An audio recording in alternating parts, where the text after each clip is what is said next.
بۆ قسەکردن لەسەر ئامادەکاریەکان و وادەی بەڕێوەچوونی فێستیڤالەکە بە سوپاسەوە ڕاستەوخۆ لە کەرکووک هونەرمەند و شانۆکار بەڕێز نەژاد نەجم سەرۆکی فێستیڤالمان لەگەڵایە. کاک نەژاد بەیانیت باش. باینتان باش، ئەم کاتتان باش، زۆر سپاس. زۆر سپاس.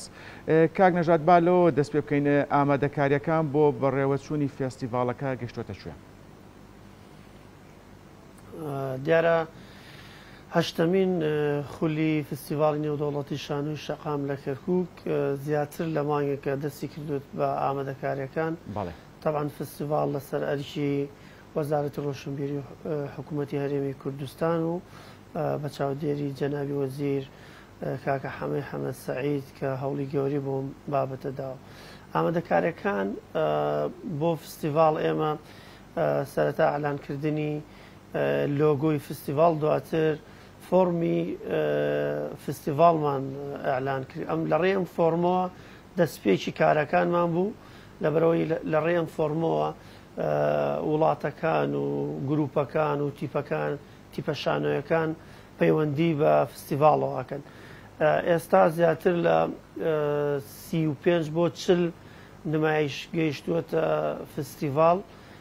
لژنەیەکی تایبەتێ، لژنەیەکی سێکەسی هەیە کە پسپۆڕن لە شانۆی شەقام بە تایبەت سەری نمایشەکانەکەن و دواتر ئەو نمایشانەی کە ئێمە مەبەسمانە کە لەگەڵ کەشوهەوای شەقامی کەرکووکە گونجێ، لەگەڵ هەرچەندە ئێمە هیچ سانسۆرێکمان نییە بۆ هیچ بیرۆکەیەک و هیچ نمایشێک لە شەقامە، بەڵام لە ماوەی کارکردنمان وەکو ئەزمموی 7 ساڵی پێشوو ئەزانین کەرکووک چی پێویستە، شەقامی کەرکووک، خەڵکی کەرکووک، ئەجوایی کەرکووک چی پێویستە.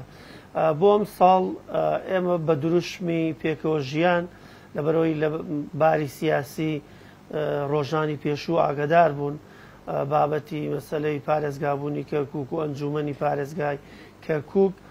پێمان باش و ناونیشانەکەمان لەگەڵ مەسەلە سیاسیەکە بگونجێنین بۆی ئارامەیەک بگەڕینەوە بۆم شارە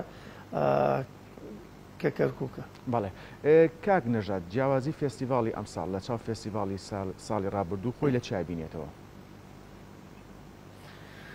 جیاوازیەکان بەجددی زۆرن.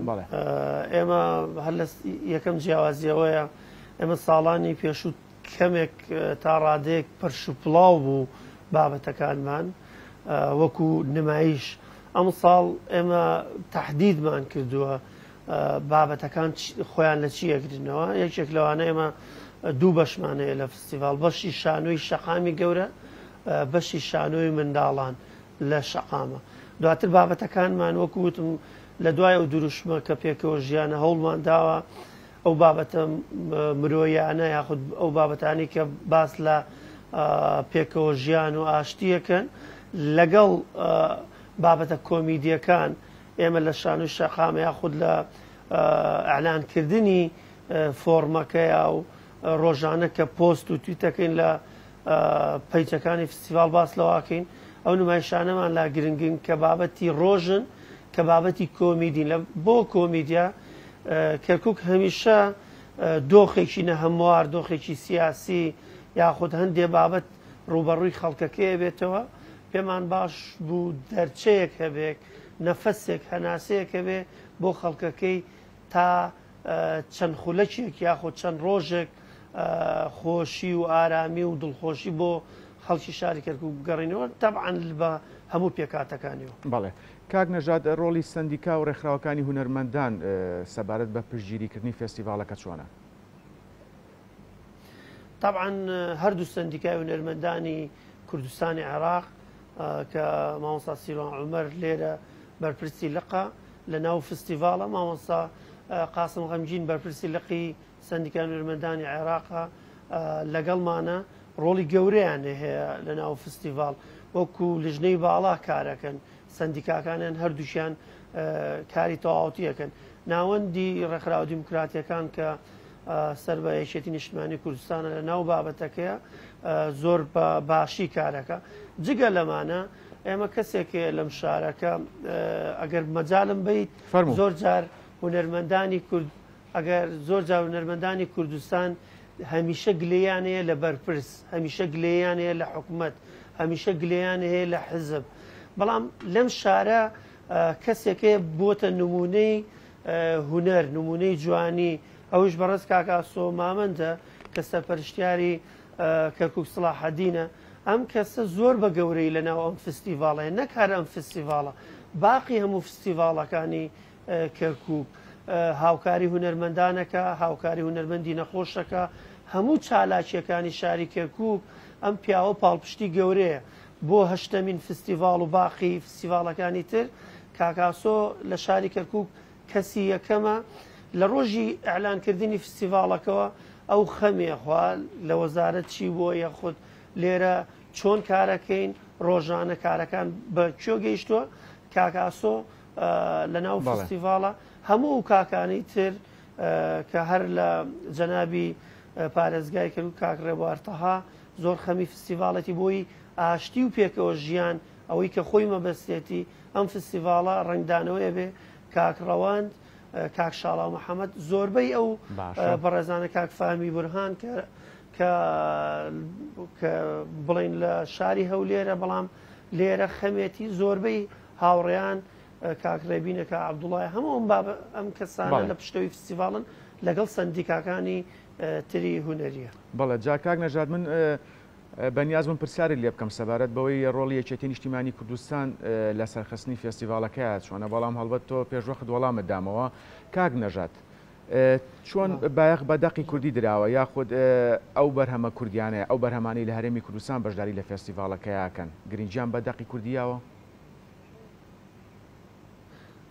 طبعا لەبەرەوەی فستیڤاڵ ناوی فستیڤاڵی نێودەوڵەتیە، ئێمە هەموو ئەو دەقانە وەرەگرین، بەڵام دەقی کوردی گرنگە.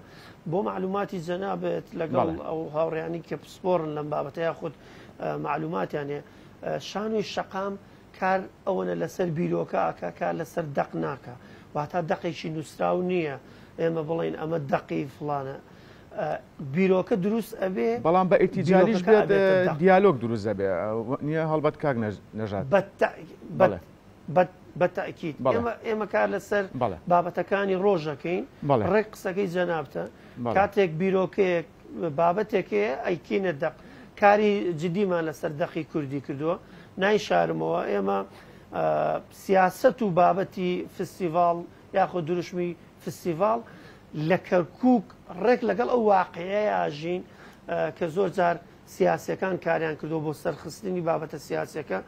ئێمە هانی برایانی تورکمانە دەین بۆی نمایشێ بێ، هانی برایانی عەرەبە دەین بۆی نمایشێ بێ، تەنانەت برایانی سریانی و مەسیحی ئێمە خۆمان داوایان لێکین بۆی هەموو ساڵێ لە فستیڤاڵی کەرکووک وەکو شەقام نمایشێکی تورکمانی هەبووە، عەرەبی هەبووە، برایانی مەسیحی هەبووە، کوردیەکە طبعا لێتان ناشارین و گرنگی تایبەتی هەیە و ساڵانە زیاتر لە 8 یاخود 7 نمایشی کوردی و دەقی کوردی هەیە. بەڵێ بەڕێز نەژاد، لە پەراوێزی فێستیڤاڵ هیچ کۆڕ و سیمینار و وەرکشۆپێ بەڕێوە چیە دەم ساڵ؟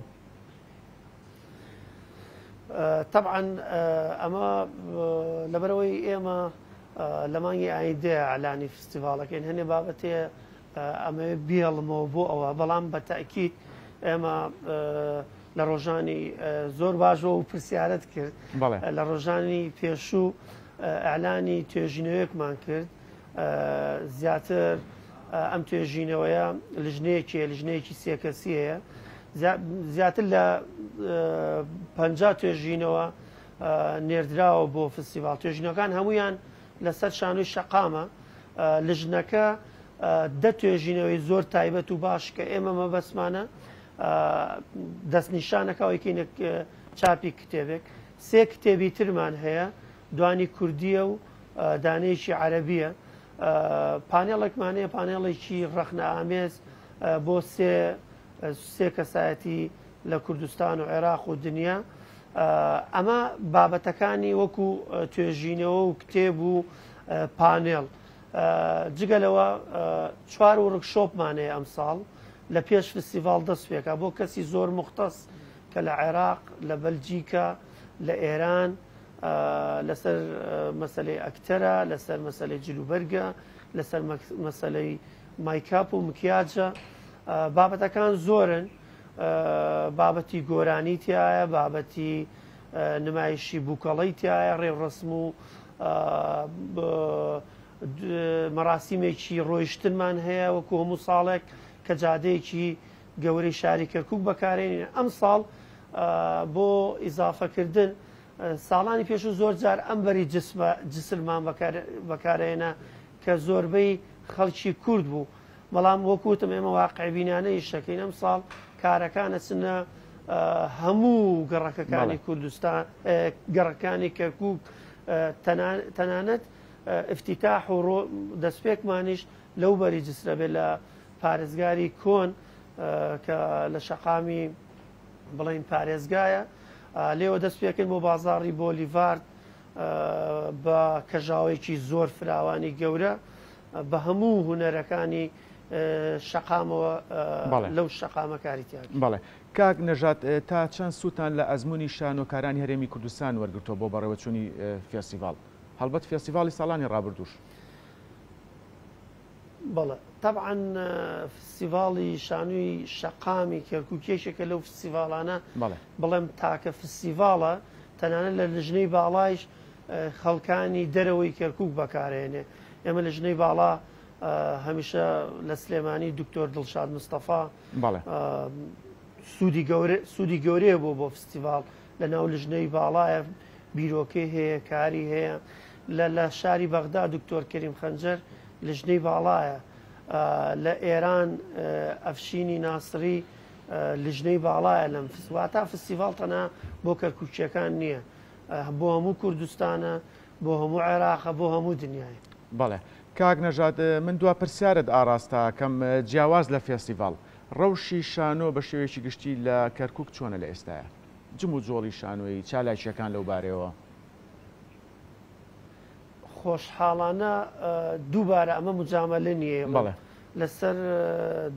لەسەر دەستی ئەو بەڕێزانەی بەتایبەت لە ناو یەکێتی نیشتیمانی کوردستانە نێشەوە کاکاسۆ. ڕەوشەکە زۆر باشە، هەر کاتێک زۆر باشە، هەر کاتێک تۆ پرۆژەیەکت هەبێ تەبعا نایشارینەوە، کاری هونەری، کاری شانۆ بێ لایەنی مادیەکە نابێت. هەموو گروپانەی لە کەرکووکن بە سندیکای هونەرمەندانی کوردستان و سندیکای هونەرمەندانی عێراقەوە، هەر کاتێک تۆ دەرخستت هەیە، پرۆژەت هەیە، تۆ تەقدیمی زۆر جار ئێمە تەقدیمی حکوومەتی هەرێمی کوردستان یاخود وەزارەتی ڕۆشنبیریەکەین، لەبەرەوە ئەوان پارەکەیان مەحدودە، بودجەکەیان مەحدودە، لەوەی یەک جار بتوانن هاوکارت بن. بەڵام لێرە حەزب جیاواز لە هەموو شارەکانی کوردستان، لە سلێمانی، لە هەولێر، لە هەڵەبجە، لە بادینان، لە هەموو شارەکان تر لێرە حەزب زۆر جیاواز بیرەکاتەوە. هەموو پرۆژەیەکی هونەری پشتیوانتە بێ، هۆڵتە داتێ، پارەتە داتێ، کەرەستا خاتە بەردەست، هاوکارتە، خۆی دێتە ناو بابەتەکەەوە. بۆیە ڕەوشی شانۆ زۆر باشە. ئێستا ئێمە لە 28 مانگ وەکو گروپی شانۆی هەوار و گروپی شانۆی ستیج نمایشێکی کۆمیدیمانێک کە تایبەتە لە سنتەر ڕۆشنبیری کەرکووک نمایشەکەین. ئێستا فیلمی کفن وەکو سینەما کارەکات، لە ڕۆژانی ئایندەیە فیلمێکی کە کارەکات. بۆیە ڕەوشەکە بە تایبەت لە شەقامە ئێمە ساڵانە دەیان چالاشیە بین سەر شەقام، مۆسیقا، شێوەکار. بۆیە ڕەوشەکە خۆشحاڵانە لە زۆربەی شارەکانی کوردستان، کەرکووک لە زۆربەی شارەکانی کوردستان باشترە. ئێمەش خۆشحاڵین. هونەرمەند نەژاد نەجم سەرۆکی فێستیڤاڵی نێودەوڵەتی شانۆی شەقام لە کەرکووک، سوپاس ڕاستەوخۆ لە کەرکووک لەگەڵمان بوون. سەرکەوتوو بن.